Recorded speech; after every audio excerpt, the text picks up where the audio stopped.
Questions ഇതൊക്കെയായിരുന്നു. ഏതാണ്? Psychology questions ആണ്. ഓക്കെ, താഴെ നൽകിയിരിക്കുന്ന പ്രസ്താവനകളിൽ വികാസത്തിൻ്റെ സവിശേഷതകൾ ഉൾപ്പെടാത്തത് ഏതാണ്? നമുക്കറിയാലോ കുട്ടികളുടെ വ്യക്തിത്വ വികസനത്തെ സ്വാധീനിക്കുന്ന രണ്ട് കാര്യങ്ങളാണ്. ഒന്ന് വളർച്ച, രണ്ടാമത്തേത് വികാസം, അല്ലേ? അതിൽ നമ്മൾ വികാസത്തിനാണ് പ്രാധാന്യം കൊടുക്കേണ്ടത്. വളർച്ച, ഗ്രോത്ത് ആൻഡ് ഡെവലപ്മെൻറ്റ് എന്ന് പറയും. അതിൽ ഗ്രോത്ത് ഓട്ടോമാറ്റിക്കലി കുട്ടികൾ ഓരോ പ്രായം കഴിയും തോറും വളർന്നു വന്നോളും. പക്ഷേ വികാസം അങ്ങനെയല്ല. ശരിയായിട്ടുള്ള കാലയളവിൽ ശരിയായിട്ടുള്ള അളവിൽ നമ്മൾ കുട്ടികൾക്ക് കൊടുത്തില്ല എന്നുണ്ടെങ്കിൽ വികാസം അവിടെ വികസിക്കാതെ അവിടെ പരിണതപ്പെട്ട് പോവുകയാണ് ചെയ്തത്.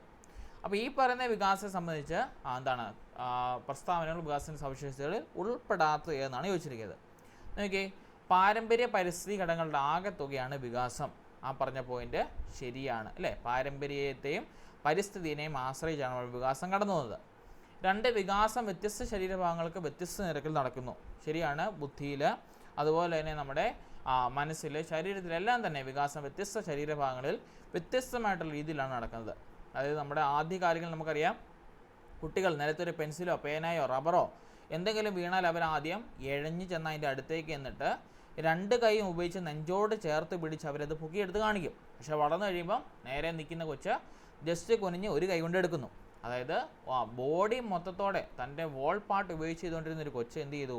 ഒരു ചെറിയ പാർട്ട് കൊണ്ട് ആ പറയുന്ന ജോലിനെ അത് ക്രമപ്പെടുത്താൻ നോക്കി. അതുപോലെ നമുക്കറിയാലോ കുട്ടികൾ പെൻസിൽ പിടിക്കുന്നത്, പേന പിടിക്കുന്നതൊക്കെ രണ്ട് കൈകൾ കൊണ്ടാണ് കൊച്ചുങ്ങൾ എന്ത് ചെയ്യുന്നത്?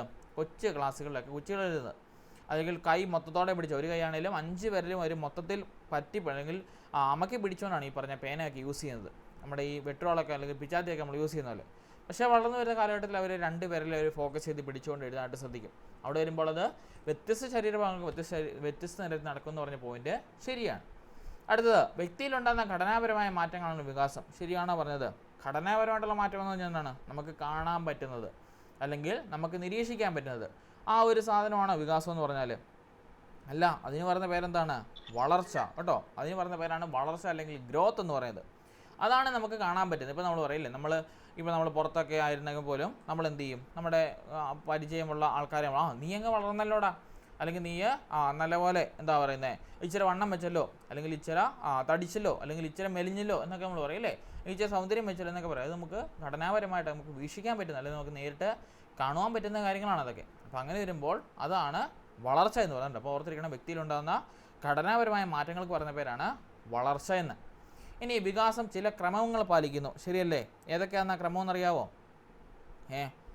ക്രമങ്ങൾ ഏതൊക്കെയാണെന്നറിയോ? 2 ക്രമങ്ങളേ ഉള്ളൂ വികാസത്തിനകത്ത്. ഏതൊക്കെയാണ്? സെഫോകോഡൽ സീക്വൻസും പിന്നെ പ്രോക്സിമോ ഡിസ്റ്റൽ ഡയറക്ഷൻ, കേട്ടോ. ഓർത്തിരിക്കണം, 2 ഇമ്പോർട്ടൻ്റ് ആണ്. ഒന്ന് സെഫോകോഡൽ സീക്വൻസും 2 പ്രോക്സിമോ ഡിസ്റ്റൽ ഡയറക്ഷൻ, കേട്ടോ. 2 കാര്യങ്ങൾ ഇമ്പോർട്ടൻ്റ് ആണ്. ക്വസ്റ്റ്യൻ പേപ്പറിൽ പല വട്ടം ചോദിച്ചിട്ടുണ്ട് ഈ 2 കാര്യങ്ങൾ, കേട്ടോ. ഓർത്തിരിക്കണം, വളർച്ചയും വികാസവും ഇമ്പോർട്ടൻ്റ് ആയ ടോപ്പിക്കാണ്. ഒരു ചോദ്യം ഇവിടുന്ന് ഉറപ്പായിട്ടും കാണാൻ സാധ്യതകൾ വളരെ കൂടുതൽ, കേട്ടോ. നമ്മുടെ സൈക്കോളജിക്കകത്തുള്ള ടെക്സ്റ്റ് ബുക്കിൽ ഇതിനെപ്പറ്റി വളരെ ഗ്രാഹ്യമായിട്ട് തന്നെ പറയുന്നുണ്ട്. വളർച്ച എന്താണ്, വികാസം എന്താണെന്നൊക്കെ എന്താ പറയുന്നത്, വളരെ വഴിച്ചുകാട്ടി തന്നെ നമ്മുടെ 2ാമത്തെ പാഠഭാഗത്ത് അവർ കൊടുത്തിട്ടുണ്ട്. വളർച്ചയും വികാസം തമ്മിലുള്ള വ്യത്യാസം ഉണ്ട് ഈ ഒരു പാഠത്തിൽ വരുന്നത്. അവിടെ നമ്മൾ കാണുന്നതാണ്, കേട്ടോ. വളർച്ച, അതുപോലെ തന്നെ വികാസം. നോക്കിയേ, ഇവിടെ പറയുന്നുണ്ട്, കേട്ടോ. വികാസ തത്വങ്ങൾക്കകത്ത് വികാസം അനുസ്യൂതമാണ്, അതുപോലെ തന്നെ വികാസം ക്രമീകൃതമാണ്. ഇവിടെ വരുന്നുണ്ടോ സെഫോകോഡൽ സീക്വൻസ്, അതായത് തലയുടെ വളർച്ച കഴിഞ്ഞതിന് ശേഷമാണ് പാദങ്ങളിലേക്കുള്ള വികാസം പ്രാപിക്കുന്നത്, അല്ലെങ്കിൽ ശിരപാദ ആഭിമുഖ്യ ക്രമം, കേട്ടോ. ഓർത്തിരിക്കണം, ഒന്നുകിൽ ഇത് ചോദിക്കാം, അല്ലെങ്കിൽ സെഫോകോഡൽ സീക്വൻസ് എന്നുള്ളത് മലയാളത്തിൽ തന്നെ എഴുതി ചോദിക്കും, കേട്ടോ. അത് ഓർത്തിരിക്കണം. അടുത്തതാണ് ഇതിനകത്ത് വരുന്നതാണ് സാമീപ്യ ദൂരസ്ഥ ദിശാക്രമം, അല്ലെങ്കിൽ പ്രോക്സിമോ ഡിസ്റ്റൽ ഡയറക്ഷൻ എന്ന് പറയും. അതായത് നമുക്കറിയാം, ശരീരത്തിൻ്റെ മധ്യത്തിലുള്ള അവയവങ്ങൾ, നമ്മുടെ ഹൃദയം, കരൾ, ശ്വാസകോശം, വൃക്കകൾ, പാൻക്രിയാസ്, ഇവയുടെയൊക്കെ വളർച്ച പ്രാപിച്ചതിന് ശേഷം മാത്രമേ നമ്മുടെ ഉദരഭാഗങ്ങളും വളർച്ചയിൽ പ്രാപിച്ച ശേഷമാണ് നമ്മുടെ വിരൽത്തുമ്പിലേക്കുള്ള വികാസം കടന്നു പോകുന്നത്. അതിനാണ് പ്രോക്സിമോ ഡിസ്റ്റൽ ഡയറക്ഷൻ എന്ന് പറയുന്നത്, അല്ലെങ്കിൽ ശരീര മധ്യത്തിൽ നിന്നും വശങ്ങളിലേക്കാണ് വികാസം പ്രാപിക്കുന്നത്. ഈ 2 കാര്യങ്ങളും, അതായത് സെഫോകോഡൽ സീക്വൻസും പ്രോക്സിമോ ഡിസ്റ്റൽ ഡയറക്ഷനും കൂടി കൂട്ടി വികസിത ഗതി നിയമം എന്ന് പറയുന്നുണ്ട്, കേട്ടോ. നോക്കി വേണം പോകാൻ. 2 കാര്യങ്ങളിൽ കൂട്ടി വികസന ഗതി നിയമം എന്ന് പറഞ്ഞ പേരിൽ അറിയപ്പെടുന്നു. പിന്നെയുള്ളതാണ് വികാസം സഞ്ചിത സ്വഭാവത്തോടു കൂടിയാണ്, അതായത് ക്യുമുലേറ്റീവാണ്. നമ്മൾ മുമ്പേ പറഞ്ഞില്ലേ, ക്യുമുലേറ്റീവ് എന്ന് പറഞ്ഞ വാക്കിൻ്റെ അർത്ഥം എന്താണ്? നമുക്ക് ഓരോ ഇതിലും, അതായത് ആരംഭം മുതൽ തന്നെ നമുക്ക് അറിയുവാനായിട്ട് സാധിക്കും എന്താണ് ഇതിൻ്റെ പ്രശ്നം. നമുക്കറിയാം നമ്മുടെ കൊച്ചുങ്ങളൊക്കെ ഉണ്ടാക്കിയാൽ നമ്മൾ കണ്ണ് കാണുന്നുണ്ടോ ചെവി കേൾക്കുന്നുണ്ടോ എന്നൊക്കെ ടെസ്റ്റിന് ചെയ്യാൻ പോകത്തില്ലേ? കൊണ്ടുപോയിട്ടില്ലേ നിങ്ങളാരും? നമ്മുടെ കൊച്ചിന് ചെവി, ഡോക്ടർമാരൊക്കെ ചെവിയിലൂടെ പോയി അടിച്ചു നോക്കൂ അല്ലേ? ചെവിക്ക് എന്തെങ്കിലും കുഴപ്പമുണ്ടോ, കണ്ണിന് എന്തെങ്കിലും കുഴപ്പമുണ്ടോ, സെൻസേഷൻ അതായത് മൂക്കിന് എന്തെങ്കിലും മണം എടുക്കുന്നതിന് എന്തെങ്കിലും കുഴപ്പമുണ്ടോ എന്നൊക്കെ നമ്മുടെ കേൾക്കുന്നുണ്ടോ ഇല്ലെന്ന് പറഞ്ഞിട്ട് ചെയ്യാൻ പറ്റും. അപ്പം എന്താ ചെയ്യുന്നത്? നമ്മുടെ സഞ്ചിത സ്വഭാവത്തോടുകൂടി നടക്കുന്നു, അതായത് ഓരോന്നും അതിൻ്റേതായിട്ടുള്ള കാര്യങ്ങളിൽ നടന്നു പോകുന്നതാണ് വികാസം എന്ന് പറയുന്നത്.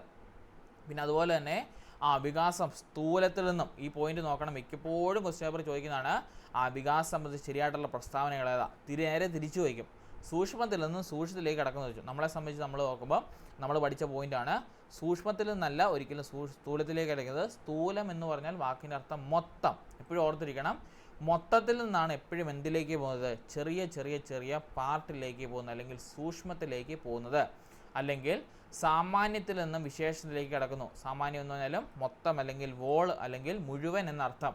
വിശേഷണം എന്ന് പറഞ്ഞാൽ ചെറിയൊരു ഭാഗം, ഒരു പാർട്ട്, ചെറിയൊരു കോണ് എന്നൊക്കെ അർത്ഥം.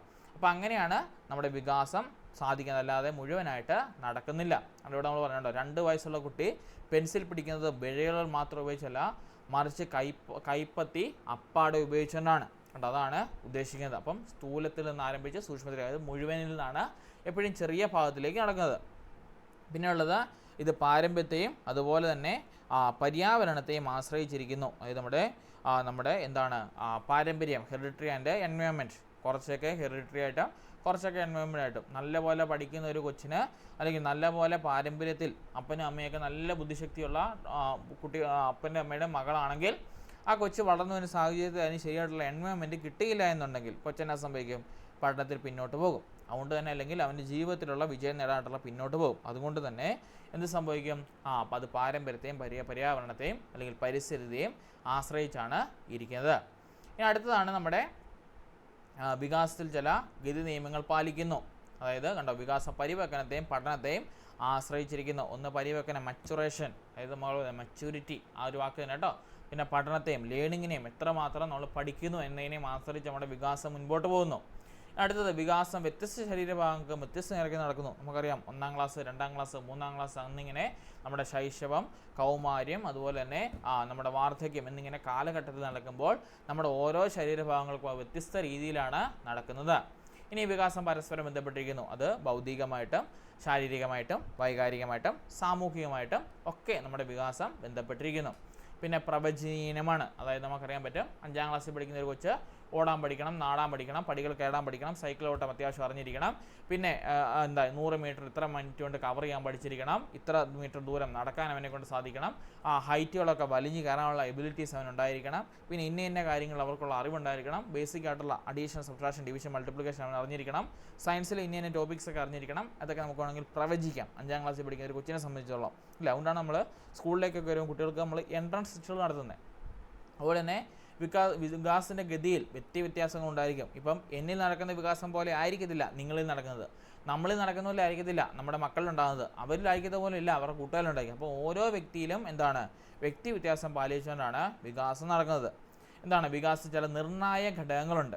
ആദ്യത്തെ 3 മാസങ്ങളിൽ തലച്ചോറിൻ്റെയും കണ്ണിൻ്റെയും ചെവിയുടെയും വികാസങ്ങൾ നിർണായകമാണ്. അതുകൊണ്ട് നമ്മൾ പറയുന്നത് ഗർഭിണികളായ സ്ത്രീകളെ ആദ്യത്തെ 3 മാസം നമ്മൾ ശ്രദ്ധിക്കണം, പിന്നെ അവസാന കാലയളവും ശ്രദ്ധിക്കണം. മൊത്തത്തിൽ ശരിക്കും ശ്രദ്ധിക്കണം, എന്നാലും ആദ്യത്തെ 3 മാസം ചതവോ ഒട്ടലോ വറിയിലോ വീഴ്ചയൊന്നും ഉണ്ടാവാതെ നമ്മൾ വളരെയേറെ നോക്കേണ്ടത്. കാരണം ആ ഒരു 3 മാസത്തിലാണ് തലച്ചോറിൻ്റെയും കണ്ണിൻ്റെയും ചെവിയുടെയും വികാസം നിർണായകമാണ്. അപ്പോൾ കണ്ടോ, ബേസിക് ആയിട്ടുള്ള കാര്യങ്ങൾ നടക്കുന്നതാണ്, വളർച്ച പ്രാപിക്കുന്നതാണ് ആദ്യത്തെ 3 മാസങ്ങൾ, 90 ദിവസങ്ങൾ. അപ്പോൾ അമ്മയ്ക്ക് എന്തെങ്കിലുമൊക്കെ ഗർഭാവസ്ഥയിലൊക്കെ പ്രശ്നങ്ങളൊക്കെ വീഴുകയോ തട്ടുകയോ മുട്ടുകയൊക്കെ ഉണ്ടാകുന്ന പ്രശ്നങ്ങൾ നമ്മുടെ കൊച്ചിനെയും കൂടി ബാധിക്കും. ഇതാണ് വികാസ തത്വങ്ങൾ എന്ന് പറഞ്ഞ പേരിൽ അറിയപ്പെടുന്നത് കേട്ടോ. അതുപോലെ തന്നെ ഓർത്തിരിക്കണം, വികാസം വളർച്ച രണ്ടും ഇമ്പോർട്ടൻ്റ് ആണ്. അതിൽ കൂടുതലായിട്ട് ഇമ്പോർട്ടൻ്റ് കൊടുക്കേണ്ടത് വികാസനാണ്, അതിൻ്റെ തത്വങ്ങളും ഇമ്പോർട്ടൻ്റ് ആണ് കേട്ടോ, ഓർത്തിരിക്കണം. ഇനിയും ഇതിൽ നിന്ന് പറയേണ്ട മറ്റൊരു കാര്യമാണ് നമ്മുടെ എന്തെന്ന് പറയുന്നത്, നമ്മുടെ വളർച്ചയും വികാസത്തെ സ്വാധീനിക്കുന്ന പാരമ്പര്യ ഘടകങ്ങൾ ഏതൊക്കെയാണ്. അതായത് നമ്മുടെ വളർച്ചേനെയും ഗ്രോത്തിനെയും ഡെവലപ്മെൻറ്റിനെയും സ്വാധീനിക്കുന്ന പാരമ്പര്യ ഘടകങ്ങൾ എന്തൊക്കെയാണെന്ന് മിക്കപ്പോഴും ക്വസ്റ്റ്യൻ പേപ്പറുകളാണ്. ഒന്നാമത്തേത് എന്താണ്? ബുദ്ധിശക്തി, അത് രണ്ടിനെ സ്വാധീനിക്കുന്നതാണ്. അതുപോലെ തന്നെ ലിംഗഭേദം, മൂന്നാമത്തേത് ഗ്രന്ഥികൾ, നാലാമത്തേത് വംശം കേട്ടോ. അതായത് വളർച്ചനെയും വികാസത്തെയും സ്വാധീനിക്കുന്ന പ്രധാന പാരമ്പര്യ ഘടകങ്ങൾ ഏതൊക്കെയാണെന്ന് ചോദിച്ചാൽ 1 ബുദ്ധിശക്തി, 2 ലിംഗഭേദം, 3 ഗ്രന്ഥികൾ, 4 എന്താണ് വംശം കേട്ടോ. ഇത്രയും കാര്യങ്ങളാണ് നമ്മുടെ വളർച്ചയും വികാസവും സ്വാധീനിക്കുന്ന പ്രധാനമായിട്ടുള്ള പാരമ്പര്യ ഘടകങ്ങളായിട്ട് അറിയപ്പെടുന്നത് കേട്ടോ. ഓർത്തിരിക്കണം, മറന്നു പോകരുത്. പിന്നെ അതുപോലെ തന്നെ എന്താണ് പര്യാവരണം എന്നറിയാമോ? പര്യാവരണം ഇവിടുന്ന് തന്നെ പഠിക്കേണ്ട ടോപ്പിക്കാണ്. പര്യാവരണം എന്ന് പറഞ്ഞാൽ സംഭവമൊന്നുമില്ല, പരിസ്ഥിതി എന്നർത്ഥം കേട്ടോ. നമ്മുടെ പരിസ്ഥിതി അല്ലെങ്കിൽ എൻവയോൺമെൻറ്റ് എന്നർത്ഥം കേട്ടോ. പര്യാവരണം എന്ന് കേട്ടാൽ പേടിക്കേണ്ട, സംഭവത്തിൻ്റെ വൈഡിൻ്റെ അർത്ഥം എന്താണ്? നമ്മുടെ പരിസ്ഥിതി എന്നർത്ഥം കേട്ടോ. അതായത് നമ്മുടെ പരിസ്ഥിതിക്ക് അല്ലെങ്കിൽ നമ്മൾ വസിക്കുന്ന പരിസ്ഥിതിക്ക് എന്താണ് നമ്മളിൽ ഒരുപാട് സ്വാധീനിക്കുന്നുണ്ട്. ഇപ്പം നമ്മൾ പഠിക്കുന്ന പരിസ്ഥിതി എല്ലാവരും എന്താണ് എല്ലാവരും ഇപ്പം നമ്മൾ പഠിക്കുന്ന ക്ലാസ് മുറികൾ ഉഴപ്പാണെങ്കിൽ നമുക്കറിയാലോ 1000 തേൻതുള്ളിക്കുടയിൽ ഒരു മീൻതുള്ളി വന്ന് വീണാലും അത് അഴുക്കാവും അല്ലേ എന്ന് പറഞ്ഞ പോലെ തന്നെ നമ്മുടെ പരിസ്ഥിതി, നമ്മൾ വസിക്കുന്ന ഇടം, നമ്മൾ ജീവിക്കുന്നിടം, നമ്മൾ കടന്നു പോകുന്നിടം, നമ്മളായിരിക്കുന്നിടം എന്ന് പറഞ്ഞാൽ ആ ഒരു പരിസ്ഥിതിക്ക് നമ്മുടെ വളർച്ചയിലും വികാസത്തിലും വളരെയേറെ പ്രാധാന്യമുള്ളതാണ്. പരിസ്ഥിതി എത്രമേൽ നന്നാവുന്നോ അത്രമാത്രം വികാസം കുട്ടികളിൽ ഉളവാകുകയും ചെയ്യുന്നുണ്ട് കേട്ടോ. ആ 2 കാര്യങ്ങൾ ഓർത്തിരിക്കണം. ഇനിയും വളർച്ചയെ വികാസം സ്വാധീനിക്കുന്ന പ്രധാനമായിട്ടുള്ള പാരിസ്ഥിതിക ഘടകങ്ങൾ ഏതൊക്കെയാണെന്ന് ചോദിച്ചാൽ, അല്ലെങ്കിൽ നമ്മുടെ പര്യാവരണ ഘടകങ്ങൾ ഏതൊക്കെയാണെന്ന് ചോദിച്ചാൽ, എന്തൊക്കെയാണ് നമ്മുടെ വളർച്ചയെ വികാസത്തെ സ്വാധീനിക്കുന്ന പ്രധാനമായിട്ടുള്ള പര്യാവരണ ഘടകങ്ങൾ അല്ലെങ്കിൽ പാരിസ്ഥിതിക ഘടകങ്ങൾ അല്ലെങ്കിൽ പരിസ്ഥിതി ഘടകങ്ങൾ ഏതൊക്കെയാണെന്ന് വെച്ചാൽ, 1 നമ്മുടെ വായു, സൂര്യപ്രകാശം, ഇത് മെയിൻലി നമ്മളെ സ്വാധീനിക്കുന്നതാണ്. 2 പോഷകാഹാരം, മൂന്നാമത്തേത് രോഗങ്ങൾ അല്ലേ, ഇതൊക്കെ നമ്മുടെ പാരിസ്ഥിതിക ഘടകങ്ങളാണ്. 4മത്തേത് കുടുംബ നിലവാരം, 5മത്തേത് കുട്ടിയുടെ ജനനക്രമം, 6മത്തേത് സാമൂഹികം സാംസ്കാരികമായിട്ടുള്ള ഘടകങ്ങൾ കേട്ടോ. ഈ 6 കാര്യങ്ങളുണ്ട്. ഒന്നുകൂടി പറയാം, നമ്മുടെ വളർച്ചയും വികാസവും സ്വാധീനിക്കുന്ന പാരിസ്ഥിതിക ഘടകങ്ങളാണ് 1 വായു, സൂര്യപ്രകാശം, 2 പോഷകാഹാരം, 3 രോഗങ്ങൾ, അതുപോലെ തന്നെ പരിക്കുകളൊക്കെ അതിനകത്ത് വരും കേട്ടോ. രോഗങ്ങൾ വരാം, പരിക്കുകൾ വരാം, ഇതെല്ലാം പാരിസ്ഥിതിക ഘടകങ്ങളാണ്.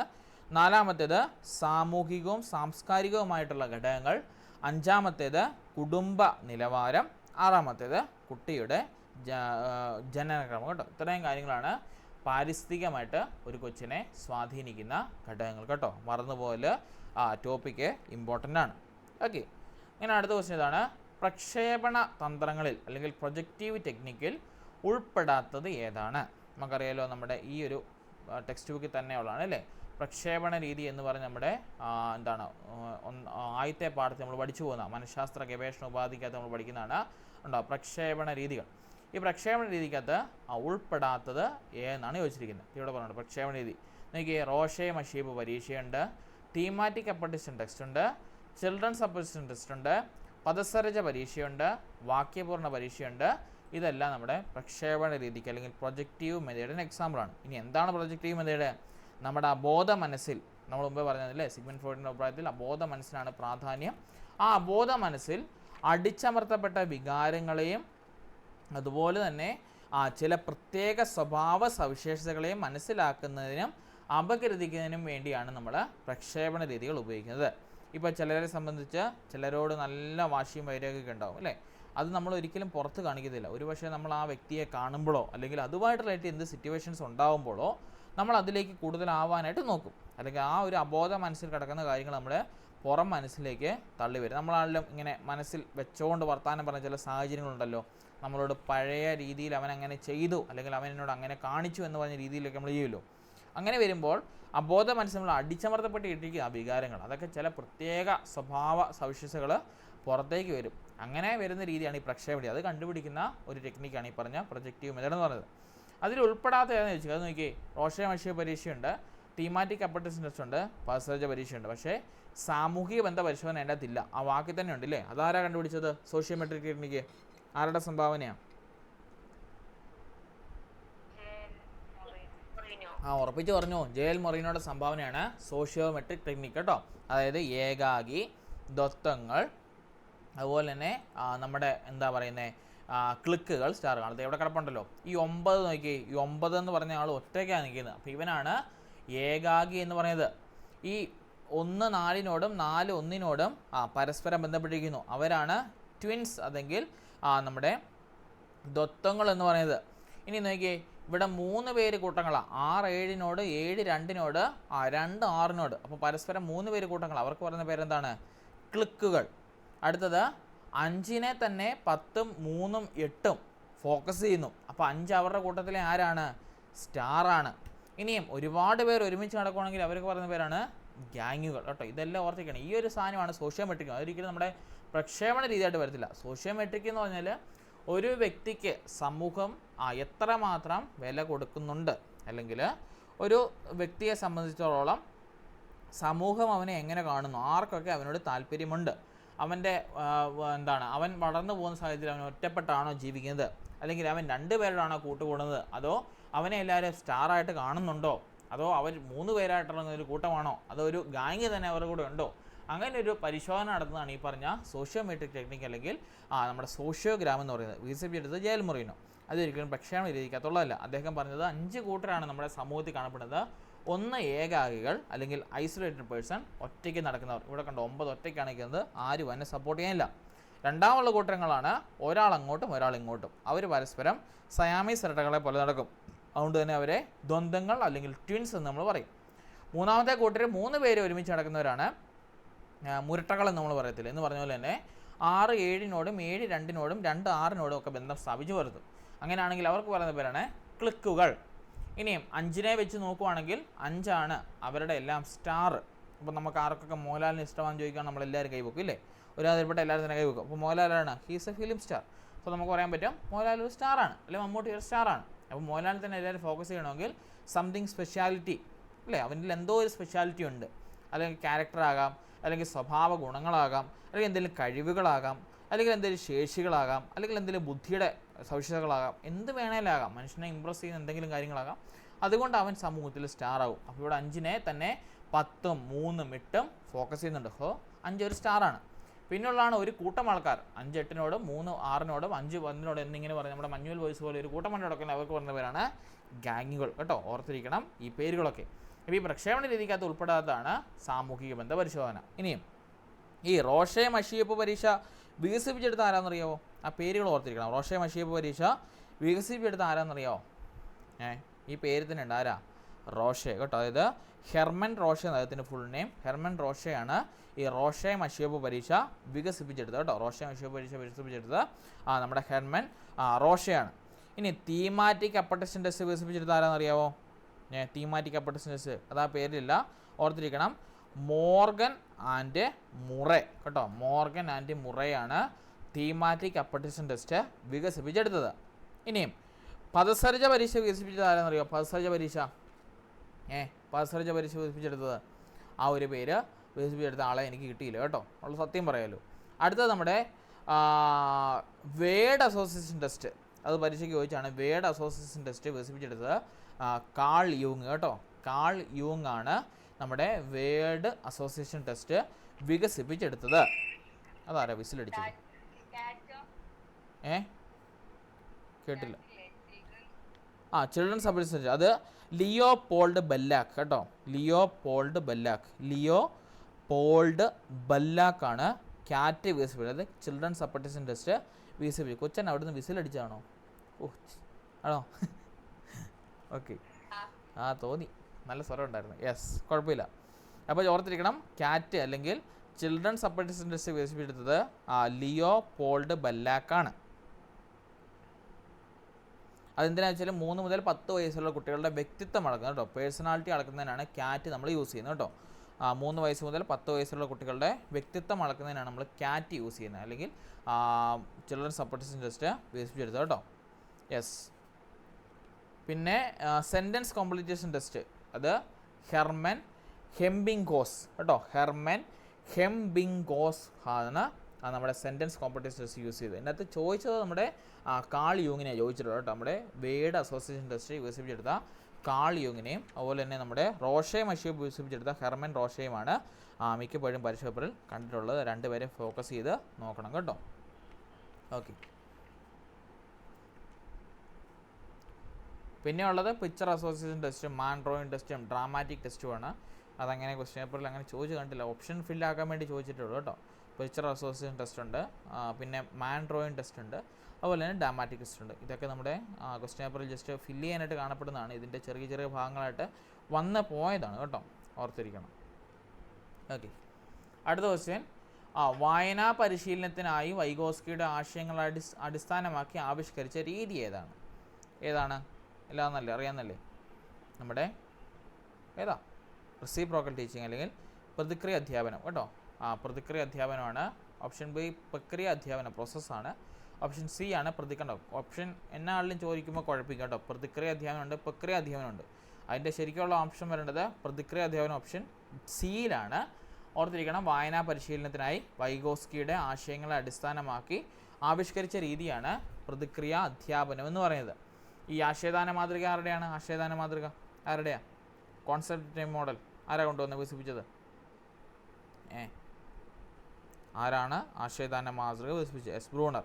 ഇനി പ്രതിക്രിയാധ്യാപനം വിഗോസ്കിയാണ്. പിന്നെ സ്കിമ്മിങ് ആരുടെയാണ്? സ്കിമ്മിങ് സ്കാനിങ്ങും SPD ഒക്കെ ആരുടെയാണ്? വൈഗോസ്കി കേട്ടോ. എല്ലാം വൈഗോസ്കിയുടെ തന്നെയാണ്, ഓർത്തിരിക്കണം. അടുത്ത ക്വസ്റ്റ്യൻ കിടക്കുന്നു. ഞാൻ ചോദിച്ചില്ലായിരുന്നോ നമ്മുടെ ഇത് കൊടുക്കുന്നതിന് മുമ്പ്? ആദ്യത്തെ ക്വസ്റ്റ്യൻ, JP ഗിൽഫോർഡിൻ്റെ ബുദ്ധിയുടെ ത്രിമാന മാതൃകയുടെ അടിസ്ഥാനത്തിൽ ഉള്ളടക്കം എന്ന വിഭാഗത്തിൽ ഉൾപ്പെടാത്തത് ഏതാണ്? നമുക്കറിയാലോ, JP ഗിൽഫോർഡിൻ്റെ ബുദ്ധിയുടെ ത്രിമാന മാതൃകയ്ക്കകത്ത് അദ്ദേഹം 3 കാര്യങ്ങൾ കൊണ്ടുവന്നു. 1 പ്രവർത്തനം, 2 ഉള്ളടക്കം, 3 ഉൽപ്പന്നം. അതിൻ്റെ ഉള്ളടക്കത്തിൽ ഉൾപ്പെടാത്തത് ഏതാണ്? ഉള്ളടക്കത്തിനകത്ത് നമുക്കറിയാം രൂപമുണ്ട്, ശ്രവ്യമുണ്ട്, പ്രതീകമുണ്ട്, അർത്ഥമുണ്ട്, വ്യവഹാരമുണ്ട്. ഈ 5 കാര്യങ്ങളാണുള്ളത് അല്ലേ. അതിൽ ഇല്ലാത്തത് ഏതാണ്? കണ്ടോ, രൂപം, അതുപോലെ തന്നെ പ്രതീകം, ശ്രവ്യം, അർത്ഥം, വ്യവഹാരം, അല്ലെങ്കിൽ visual, auditory, symbolic, semantic and behaviour. അതിൻ്റെ അകത്ത് ഇല്ലാത്ത ഏതാണ്? ട്രാൻസ്ഫോർമേഷൻ അല്ലെങ്കിൽ പരിണിത രൂപങ്ങളാണ് ഇല്ലാത്തത് കേട്ടോ. അത് വരേണ്ടത് ഉൽപ്പന്നത്തിലാണ് പരിണിത രൂപങ്ങൾ വരുന്നത് കേട്ടോ, ഓർത്തിരിക്കണം, മറന്നു പോകരുത്. ഞാൻ വേണമെങ്കിൽ ഒന്നുകൂടി എടുത്ത് കാണിച്ചു തരാം. JP ഗിൽഫോർഡിൻ്റെ അഭിപ്രായത്തിൽ നമ്മുടെ ബുദ്ധിയുടെ മാതൃക അദ്ദേഹം ഇന്നത്തെ ക്ലാസ്സിലുണ്ടായിരുന്നില്ല. അത് ഇന്നത്തെ രാവിലത്തെ സൈക്കോളജി ക്ലാസ്സിലായിരുന്നോ? റെക്കോർഡ് ക്ലാസ് അതിൻ്റെ അകത്ത് വന്നതല്ലേ, കണ്ടായിരുന്നോ? ആർക്കറിയാം, കണ്ടായിരുന്നോ? കണ്ടിരുന്നോ അതോ ഇല്ലേ? കണ്ടില്ല? യെസ്, അതിനകത്ത് കണ്ടതല്ലേ. അതായത് JP ഗിൽഫോർഡിൻ്റെ അഭിപ്രായത്തിൽ ബുദ്ധിയുടെ ത്രിമാന മാതൃകകൾ അദ്ദേഹം ആവിഷ്കരിച്ചപ്പോൾ 3 കാര്യങ്ങളാണ് അദ്ദേഹം മുൻപോട്ട് കൊണ്ടുവന്നത്. 1 എന്താണ്? പ്രവർത്തനങ്ങൾ, 2 ഉള്ളടക്കങ്ങൾ, 3 എന്താണ്? നമ്മുടെ ഉൽപ്പന്നങ്ങൾ. ആ 3 കാര്യങ്ങളാണ് നമ്മുടെ എന്തിനെ സ്വാധീനിക്കുന്നത് പറയുന്നത്? ബുദ്ധിയുടെ ഭൗതിക പ്രവർത്തനങ്ങൾ, ഒരു മനുഷ്യൻ്റെ ഭൗതിക പ്രവർത്തനങ്ങളെ സ്വാധീനിക്കുന്നത് പറയുന്നത്. അതിൻ്റെ PDF ഇവിടെ ഉണ്ടായിരുന്നല്ലോ. Yes, chapter 6 common. യെസ്, ഞാൻ പറഞ്ഞുതരാം. അതായത് മാനസിക പ്രക്രിയകൾ അല്ലെങ്കിൽ അതിൻ്റെ അകത്തുള്ള പ്രവർത്തനങ്ങൾക്കകത്ത് വരേണ്ടതാണ് മൂല്യനിർണ്ണയം, വിവർജന ചിന്തനം, സംപ്രചന ചിന്തനം, അതുപോലെ തന്നെ നിലനിർത്തൽ, 5ാമത്തേത് അനുബന്ധനം, 6ാമത്തേത് വൈജ്ഞാനികം. ഇംഗ്ലീഷിൽ പറഞ്ഞാൽ evaluation, divergent thinking, convergent thinking, associative memory and cognition. ഇതാണ് നമ്മുടെ മാനസിക പ്രക്രിയ അല്ലെങ്കിൽ പ്രവർത്തനങ്ങൾക്ക് അത് വരേണ്ടത്. ഇനി ഉള്ളടക്കത്തിനകത്താണെങ്കിൽ രൂപം വരും, ശ്രവ്യം വരും, പ്രതീകം വരും, അർത്ഥം വരും, അതുപോലെ തന്നെ വ്യവഹാരം വരും. Visual, auditory, symbolic, semantic and behaviour വരും. പിന്നെ ഉള്ളതാണ് ഉൽപ്പന്നം. അതിൻ്റെ അകത്ത് 6 എണ്ണമുണ്ട്. ഏകങ്ങൾ, വർഗങ്ങൾ, ബന്ധങ്ങൾ, രൂപാന്തരണങ്ങൾ, സൂചനകൾ, സംഹിതങ്ങൾ.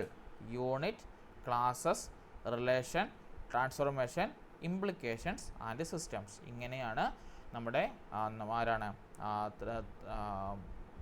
ത്രിമുഖ സിദ്ധാന്തത്തിൽ അല്ലെങ്കിൽ തൻ്റെ ഗിൽഫോർഡ് തൻ്റെ ത്രിമുഖ സിദ്ധാന്തത്തിൽ എഴുതി ചേർത്തത് കേട്ടോ.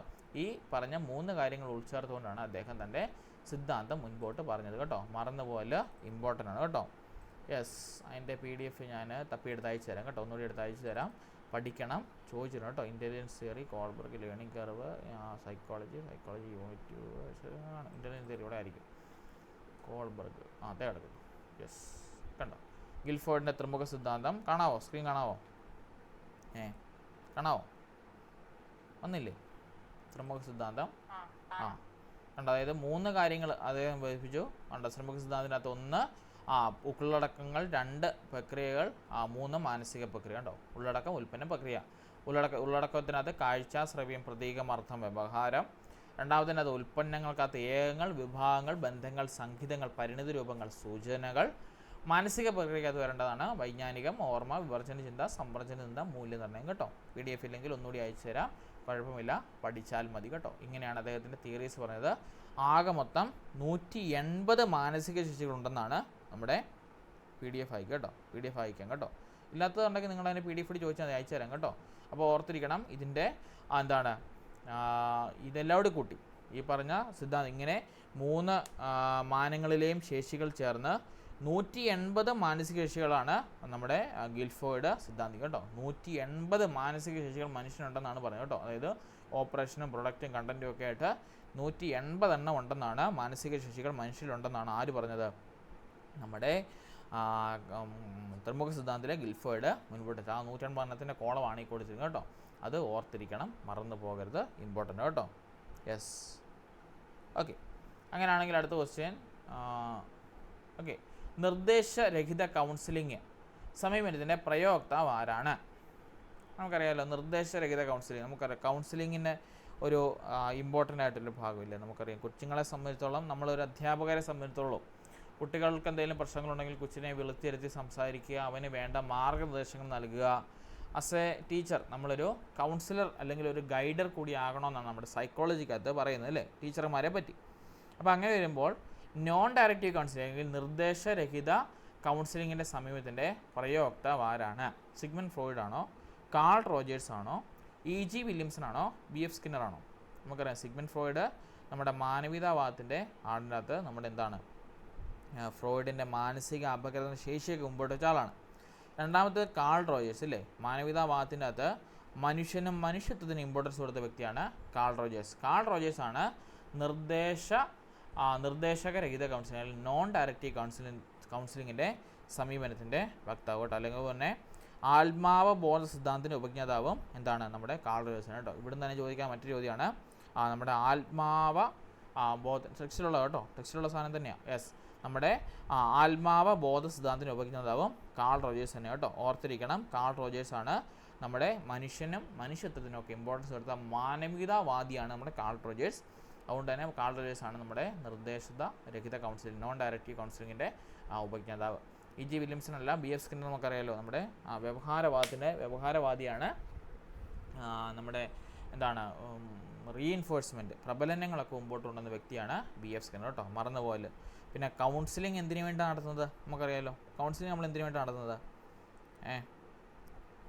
Watts the purpose of counselling വേണമെങ്കിൽ ചോദിക്കാം. താഴെ പറയുന്നവയിൽ കൗൺസിലിങ്ങിൻ്റെ ലക്ഷ്യങ്ങൾ എന്തൊക്കെ, അല്ലെങ്കിൽ കൗൺസിലിങ്ങിൻ്റെ ലക്ഷ്യങ്ങളിൽ പെടാത്ത ഏതൊക്കെ എന്ന് വേണമെങ്കിൽ ചോദിക്കാം അല്ലേ. അപ്പം നമുക്കറിയാമല്ലോ, നമ്മുടെ കൗൺസിലിങ്ങിന് സഹായിക്കാനുള്ള മനോഭാവത്തിൽ നിന്നാണ് തുടങ്ങുന്നത് അല്ലേ. കൗൺസിലിംഗ് എന്ന് പറഞ്ഞാൽ നമുക്കറിയാലോ, ഒരാളെ സഹായിക്കണം അല്ലെങ്കിൽ അയാളുടെ നിലയ്ക്ക് അല്ലെങ്കിൽ അയാളുടെ മാനസിക പ്രക്രിയയ്ക്കൊരു മാറ്റം വരുത്തണം എന്ന് പറഞ്ഞ രീതിയിൽ നിന്നാണ് തുടങ്ങുന്നത്. രണ്ടാമത് എന്താണ്? അയാൾ ഒരു മാറ്റം വരുത്തുക, ടു ബി ചേഞ്ച്ഡ് അല്ലേ. നമ്മൾ ചെയ്യുന്ന ആളെ അല്ലെങ്കിൽ കുട്ടീനെ ആയിക്കോട്ടെ ഒരു വ്യക്തിനെ ആയിക്കോട്ടെ അവരിലൊരു മാറ്റം വരുത്തുക എന്നാണ് കൗൺസിലിങ്ങിൻ്റെ ഏറ്റവും വലിയ ലക്ഷ്യമുള്ളത്. 3, പൊരുത്തപ്പെടാനുള്ള നൈപുണ്യം വളർത്തുക. എന്തിനോടും ഒന്ന് പൊരുത്തപ്പെട്ട് പോവുക, അല്ലെങ്കിൽ എല്ലാ കാര്യങ്ങളും ഒന്ന് മനുഷ്യനാണ്, സമൂഹത്തിൽ ജീവിക്കുന്നവനാണ്, എല്ലാ കാര്യങ്ങളും താൻ നിർദ്ദേശിക്കുന്നു അല്ലെങ്കിൽ താൻ ഉദ്ദേശിക്കുന്ന പോലെ നടക്കണമെന്നുമില്ല. ഒരു പക്ഷേ എന്തെങ്കിലും പ്രശ്നങ്ങൾ വന്നുകൊണ്ടാകാം, രോഗങ്ങളോ അസുഖങ്ങളോ കുടുംബത്തിലുള്ള ബാധ്യതകളോ, അങ്ങനെ എന്ത് വേണമെങ്കിലാകാം മനുഷ്യനെ അലട്ടുന്നത്. അതിനോടൊക്കെ ഒരു പൊരുത്തപ്പെടാനുള്ള നൈപുണ്യം വളർത്തുക എന്നത് കൗൺസിലിങ്ങിൻ്റെ ലക്ഷ്യങ്ങളാണ്. പിന്നെയുള്ളതാണ് തീരുമാനങ്ങൾ എടുക്കാനുള്ള കഴിവ് പ്രോത്സാഹിപ്പിക്കുക. നമ്മുടെ ഇന്നത്തെ സമൂഹത്തിൽ, വളർന്നൊരു സമൂഹത്തിൽ ഏറ്റവും നമുക്ക് കാണപ്പെടാതെ പോകുന്ന ഒരു കാര്യമാണ് ഇപ്പോൾ തീരുമാനമെടുക്കൽ. അത്യാവശ്യ സമയത്തുള്ള തീരുമാനങ്ങൾ എടുക്കുക, അല്ലെങ്കിൽ നമ്മുടെ ഡിസിഷൻ മേക്കിംഗ് സ്കിൽസ് നമ്മുടെ കുട്ടികൾക്കായിക്കോട്ടെ നമ്മുടെ മുതിർന്നവർക്കായിക്കോട്ടെ ഇപ്പം വളരെ ഏറെ കുറഞ്ഞു വരുന്നൊരു നൈപുണ്യമാണ് ഈ പറഞ്ഞ ഡിസിഷൻ മേക്കിംഗ്. കാരണം അവർക്ക് സ്വയമേ ചിന്തിച്ച് ഒരു തീരുമാനത്തിലേക്ക്, ഒരു ഡിസിഷനിലേക്ക് എത്താൻ പറ്റുന്ന ഒരു അവസ്ഥയിലൂടെയല്ല നമ്മുടെ സമൂഹം കടന്നു വന്നത്. ഒന്നാമതായിട്ട് ഈ പറഞ്ഞ ഫോണിൻ്റെ അമിതമായിട്ടുള്ള ഉപയോഗം മൂലം മനുഷ്യൻ എല്ലാ കാര്യങ്ങളും ഇതിനകത്ത് സ്റ്റോർ ചെയ്തിടണം മനുഷ്യൻ ചിന്തിക്കുന്നില്ല. ശരിയായ രീതിയിൽ ചിന്തിക്കാൻ മാത്രമേ ശരിയായിട്ടുള്ളൊരു ഉത്തരം നമുക്ക് കിട്ടുകയുള്ളൂ. നമുക്കറിയാലോ, every problem have A solution. എല്ലാ പ്രോബ്ലത്തിനും ഒരു സൊല്യൂഷൻ ഉണ്ട്. അത് ശരിയായിട്ടുള്ള രീതിയിലൊന്ന് ആലോചിച്ചാൽ അല്ലെങ്കിൽ ഒന്ന് തിങ്ക് ചെയ്താൽ കിട്ടുന്നതേ ഉള്ളൂ എല്ലാ മനുഷ്യനും. പക്ഷേ അതിനുള്ള ശേഷികൾ വരാതെ പോകുന്നു. അപ്പോൾ തീരുമാനമെടുക്കാൻ കഴിവ് പ്രോത്സാഹിപ്പിക്കുന്നത് ഈ പറയുന്ന കൗൺസിലിങ്ങിലൂടെയാണ്. പിന്നെയുള്ളതാണ് ബന്ധങ്ങൾ മെച്ചപ്പെടുത്താൻ സഹായിക്കുന്നു. നമ്മുടെ റിലേഷൻസ് അല്ലേ, നമുക്ക് മനുഷ്യനായിട്ട് തന്നെ മനുഷ്യനും തമ്മിലും മനുഷ്യനും ജീവികളും തമ്മിലും മനുഷ്യനും പരിസ്ഥിതിയും തമ്മിലുള്ള ബന്ധങ്ങൾ വളരെ ദൃഢമായിരിക്കണം. എങ്കിൽ മാത്രമേ മനുഷ്യൻ്റെ നമ്മുടെ ലേണിംഗ് എൻവയോൺമെൻറ്റിലും അറ്റ്മോസ്ഫിയറിലും അത് വളരെ സുഖകരമായിട്ട് പോവുകയുള്ളൂ. അപ്പം ബന്ധങ്ങൾ മെച്ചപ്പെടുത്താണ്ട് സഹായിക്കുന്നതാണ് കൗൺസിലിംഗ്. പിന്നെ അതുപോലെ തന്നെ നമ്മുടെ കഴിവുകൾ പരമാവധി പ്രയോജനപ്പെടുത്തിക്കൊണ്ട് പരിമിതികളെ അതിജീവിക്കാനുള്ള കഴിവ് നേടുക, അല്ലെങ്കിൽ പരിമിതികളെ അതിജീവിക്കാൻ സഹായിക്കുക. അപ്പോൾ നമ്മളിപ്പം ഇന്ന മേഖലയിൽ പുറകോട്ട് നിൽക്കുകയാണ് നമ്മൾ പറയില്ലേ, നിനക്ക് ഈ കഴിവുകളൊക്കെ ഉണ്ടല്ലോ, നീ ഇതിലേക്ക് ഫോക്കസ് ചെയ്യും, നിൻ്റെ ഗോൾസ് നിങ്ങൾ സാറ്റിസ്ഫൈ ആക്ക് എന്ന് വേണമെങ്കിൽ നമ്മളവരെ പറഞ്ഞ് മനസ്സിലാക്കണം. പഠിക്കാൻ പിന്നോട്ട് ഒരു കൊച്ചാണെങ്കിൽ അവന് ഓടാനോ ചാടാനോ പടം വരയ്ക്കാനോ പാടാനോ ഡാൻസ് കളിക്കാനോ ഒക്കെ കഴിവുകൾ ഇഷ്ടം പോലെ കാണും. അതിലേത് കഴിവാണോ അവൻ്റെ ടാലൻറ്റ് അതിൽ കണ്ട് നമ്മൾ അവനെ അതിൽ വികസിപ്പിച്ചുകൊണ്ട് അത്യാവശ്യ രീതിയിൽ അവനെ പഠിപ്പിച്ച് പാസ്സാക്കുക എന്നാണ് നമ്മൾ ചെയ്യേണ്ടത്. അല്ലെങ്കിൽ എല്ലാ കുട്ടികളെയും പഠിപ്പിച്ച് A+ കിട്ടുന്നതിലല്ല കാര്യം. ഓരോ കുട്ടികളുടെയും ടാലൻ്റ് അനുസരിച്ച് അവർക്ക് ഏത് രീതിയിലൂടെ പോകണം, അല്ലെങ്കിൽ എങ്ങനെ അവരെ ഡയറക്റ്റ് ചെയ്യണം എന്നതിലിരിക്കും ഒരു അധ്യാപകൻ്റെ വിജയം. അപ്പോൾ ഓർത്തിരിക്കണം, കഴിവുകൾ പ്രയോജനപ്പെടുത്തിക്കൊണ്ട് പരിമിതികളെ അവരിലുണ്ടാകുന്ന പരിമിതികളെ അതിജീവിച്ച് കൊടുക്കുക എന്നതാണ് നമ്മുടെ ഈ പറഞ്ഞ കൗൺസിലിങ്ങിൻ്റെ ലക്ഷ്യങ്ങളായിട്ട് വേണം കേട്ടോ. അപ്പം ഓർത്തിരിക്കണം ഇത്തരം കാര്യങ്ങൾ. കൗൺസിലിങ്ങും ഇമ്പോർട്ടൻ്റ് ആണ്. ആസ് എ ടീച്ചർ നമ്മളൊരു കൗൺസിലറും അറ്റ് ദി സെയിം ടൈം നമ്മളൊരു ഗൈഡർ കൂടി ആയിരിക്കണം കേട്ടോ. എല്ലാ കാര്യത്തെ പറ്റിയും ചെറിയൊരു അവലോകനം അല്ലെങ്കിൽ ചെറിയൊരു അവയർനെസ് നമുക്ക് ഉണ്ടായിരിക്കണം. കുട്ടികൾ എന്തിനെപ്പറ്റി എപ്പോൾ ചോദിക്കുന്ന ആർക്കും പറയാൻ പറ്റത്തില്ല. അതുകൊണ്ട് തന്നെ എല്ലാ കാര്യങ്ങളെപ്പറ്റിയും എപ്പോഴും ഒരു അവയർനെസ് നമുക്ക് ഉണ്ടായിരിക്കുന്നത് വളരെ നല്ലതാണ് കേട്ടോ. ആ കാര്യം പ്രത്യേകം ഓർത്തിരിക്കുക. ഇതാണ് നമ്മുടെ സൈക്കോളജി ക്വസ്റ്റ്യൻസ്. ഇനിയൊരു 14 നമുക്ക് രാവിലത്തെ ക്ലാസ് ഉണ്ട്, അത് തീർക്കാം. പിന്നെ ക്വസ്റ്റ്യൻ പേപ്പർ ഇട്ടിട്ടുണ്ട്. നാളെ രാവിലെ അടുത്ത സെറ്റ് ക്വസ്റ്റ്യൻ പേപ്പർ വരും. ഈ 2 ദിവസം കൂടുമ്പോഴും ഓരോ ക്വസ്റ്റ്യൻ പേപ്പർ വെച്ച് അയച്ചു തരുന്നുണ്ട്. ചെയ്ത് പഠിക്കുക, ചെയ്ത് കയറി വരിക കേട്ടോ. കുറച്ച് പേരൊക്കെ പറയുന്നുണ്ട് ഇമ്പ്രൂവ്മെൻ്റ് ഉണ്ട്, നേരത്തെ 16, 18 ആയിരുന്നു, ഇപ്പോൾ അത് 30, 34 വന്നിട്ടുണ്ട്. സാരമില്ല, പതുക്കെ നമുക്ക് പഠിച്ചു വരാം കേട്ടോ.